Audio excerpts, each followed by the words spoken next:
अब थोड़ा सा व्यापार चलने लगा था, लेकिन ये 4-5 दिन से ऐसी व्यवस्था हो रही है, कुछ काम ही समझ नहीं पड़ रहा हमको। दिन भर हमारे सारे भाई जितने खड़े हैं सब फालतू बैठे रहते हैं। और बहुत सारे मंदिर भी हैं यहाँ, काफ़ी लोग आते जाते हैं बाहर के, पूरा व्यापार चौपट हो गया है यहाँ पे। और गलियों की सड़कें इतनी ख़राब है कि उस पर जो इतना ट्रैफिक जारी है तो उससे और दुर्घटना की संभावना रहती है। पहले ये 40 फुट की सड़क थी, जब केवल शक्कर बाजार से लेके ही वन वे था। अब ये 60 फुट की सड़क हो गई, तो 60 फुट की सड़क होने के बाद तो वन वे का कोई प्रॉब्लम ही नहीं होना चाहिए। इंदौर में प्रयोग के तौर पर शुरू किए गए वन वे का व्यापारियों ने अब विरोध करना शुरू कर दिया है। इंदौर में बड़ा गणपति से लेकर के छतरियों तक का जो रोड है उसे वन वे किया गया है और इसे लेकर के अब जो है व्यापारी अपना विरोध दर्ज करा रहे हैं। नगर निगम ने प्रयोग के तौर पर 7 दिन के लिए इसे शुरू किया था।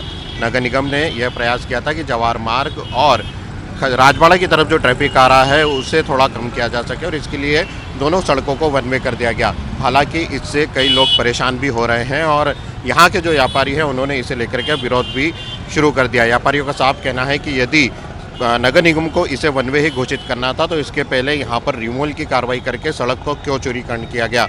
जो सड़क थी पहले यहाँ पर चौड़ीकरण की कार्रवाई की गई और चौड़ीकरण की कार्रवाई के बाद यहाँ पर अब इसे वन वे घोषित कर दिया गया, जिससे कि व्यापारियों का व्यापार जो है वो लगभग 70% तक नीचे आया है। आप देख सकते हैं कि किस प्रकार की रोड है और इससे पहले चौड़ीकरण किया गया था। मकानें जो हैं, दुकानें जो हैं उन्हें 7 से 8 फीट पीछे खिसकाया गया और उसके बाद अब इस पूरी रोड को जो है वन वे घोषित किया गया। व्यापारियों का साफ कहना है कि इससे उनका व्यापार जो है वो बुरी तरह से प्रभावित हो रहा है और वन वे के वो विरोध में नहीं है, लेकिन व्यापारियों की जो हालत हो रही है उस पर भी नगर निगम को ध्यान देना चाहिए। हमारे साथ तमाम व्यापारी जो है वो यहाँ के मौजूद है और हम सीधे उनसे ये बातचीत करेंगे। आप लोग क्या विरोध कर रहे हैं? आप लोगों का वन वे को लेकर क्या विरोध है? हमारा विरोध नहीं है, हमारी ये समस्या है। हम मतलब इसकी सौम्यता से इस समस्या का कि हमारी समस्या का निराकरण करें। सभी शहर के जनप्रतिनिधि से हमारा निवेदन है कि आप प्रैक्टिकली देखें इस चीज़ को कि हम व्यापारी लोगों का बहुत नुकसान हो गया है। पहले तो इस शहर में कोरोना के कारण हम 1.5-2 साल परेशान होते रहे, फिर हम 1-1.5 साल जो है रोड बना फिर परेशान होते रहे और उसके बाद अब फिर नया सिस्टम लागू कर दिया, उससे हमारे व्यापार व्यवसाय बहुत प्रभावित हो रहे हैं। हमारा और कोई विरोध नहीं है। और गलियों की सड़कें इतनी ख़राब है कि उस पर जो इतना ट्रैफिक जारी है तो उससे और दुर्घटना की संभावना रहती है। गलियों में थोड़े बहुत लोग बच्चे खेलते हैं, वो भी नहीं खेल पाते हैं कि अब कई जगह तो है ही नहीं खेलने की, लेकिन थोड़ी बहुत गलियां हैं। उन गलियों में भी आप देखें कि ट्रैफिक का इतनी अव्यवस्था है कि इसकी कल्पना नहीं कर सकते। लेकिन ट्रैफिक तो ट्रैफिक, लेकिन उन गलियों में सड़क की जो दुर्दशा है उस पर चल ही नहीं, आप तो गाड़ी पैदल भी नहीं चल सकते, आप इतने गड्ढे हैं। तो वो गलियाँ सुधरा दें आप कम से कम। हमारा ये निवेदन है, हमारा विरोध नहीं है। आपने लोगों की अच्छे के लिए ही करा होगा, लेकिन इसका प्रैक्टिकली भी आप देखें कि ये क्या हो सकता है और क्या नहीं हो सकता है। अब हम पहले की अगर बात करें तो सड़क कितनी चौड़ी थी और उसके बाद अब कितनी चौड़ी है यहाँ पर सड़क? पहले ये 40 फुट की सड़क थी, जब केवल शक्कर बाजार से लेके ही वन वे था। अब ये 60 फुट की सड़क हो गई, तो 60 फुट की सड़क होने के बाद तो वन वे का कोई प्रॉब्लम ही नहीं होना चाहिए। आप देखिए कि लेडीज़ें जो है स्कूटर पर निकलती हैं, उनको तो गलियाँ मालूम ही नहीं है कि वो कौन सी गलियों में से निकले। जेंट्स तो कहीं भी निकल जाता है। अभी इसके बाद आएंगे, ब्याह शादी का मौसम चलेगा तो उसमें और भीड़ भाड़ रहती है, तो वो लोग कैसे निकलेंगे, कहाँ आएंगे जाएंगे। हमारा मतलब सभी से, आपने भी लोगों की सुविधा के लिए ही कुछ न कुछ विचार करके इसको करा होगा, लेकिन हम ये चाहते हैं कि इसका आप थोड़ा सा सुझाव हमारा ये है कि इसको इस आवागमन को सुचारू रूप से चलने दें, तो हमारे व्यापार व्यवसाय, यहाँ के लोगों के छोटे छोटे दुकानदारों के व्यापार व्यवसाय प्रभावित नहीं हो, यही निवेदन कर सकते हैं हम। तो हमारे साथ कई व्यापारी भी, आप लोगों के व्यापार पर क्या प्रभाव दिखाई दे रहा है? क्योंकि अभी 2-3 दिन हुए हैं प्रयोग के तौर पर, तो किस प्रकार का व्यापार प्रभावित हो रहा है? व्यापार हमारा 70 से 60% तक कम हो चुका है व्यापार, क्योंकि रास्ता हमारा यही है आने का।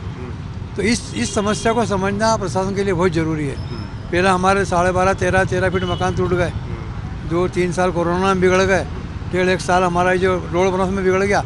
अब थोड़ा सा व्यापार चलने लगा था, लेकिन ये 4-5 दिन से ऐसी व्यवस्था हो रही है, कुछ काम ही समझ नहीं पड़ रहा हमको। दिन भर हमारे सारे भाई जितने खड़े हैं सब फालतू बैठे रहते हैं। लेकिन ये पुराना इंदौर है, यहाँ पर बड़ा व्यापारिक क्षेत्र माना जाता है, क्या कुछ ज़्यादा असर दिखाई दे रहा है इस पर?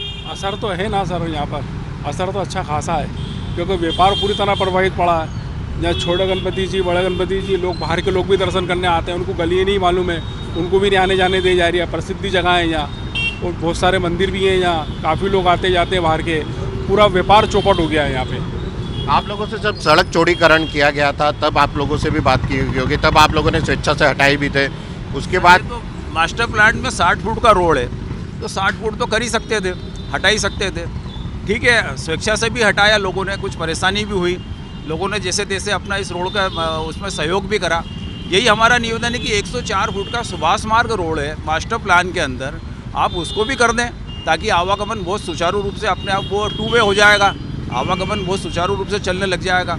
तो 104 फुट का सुचारू रूप से सुभाष मार्ग अगर टूटेगा या बनेगा, उस पर आपने मार्किंग कर दी, तोड़ दिया, हम लोगों को तो आपने पीछे खसका दिया, हम लोग तो खसक गए। अब उसके बाद उस रोड को ही बना दिया तो बहुत सारा आवागमन सुलभ हो जाएगा, हमारा ऐसा निवेदन है इसमें। तो इंदौर में जो वन वे शुरू किया गया है उसे लेकर के यह सवाल लगातार खड़े हो रहे थे कि क्या यह सफल होगा, लेकिन कहीं ना कहीं व्यापारियों का दर्द भी इसमें झलक रहा है, क्योंकि व्यापार जो है सबसे ज़्यादा प्रभावित हो रहा है और यह पूरा व्यापारिक क्षेत्र है। कैमरा पर्सन संतोष जटवन के साथ अंशुल मुकाती, IBC 24 इंदौर।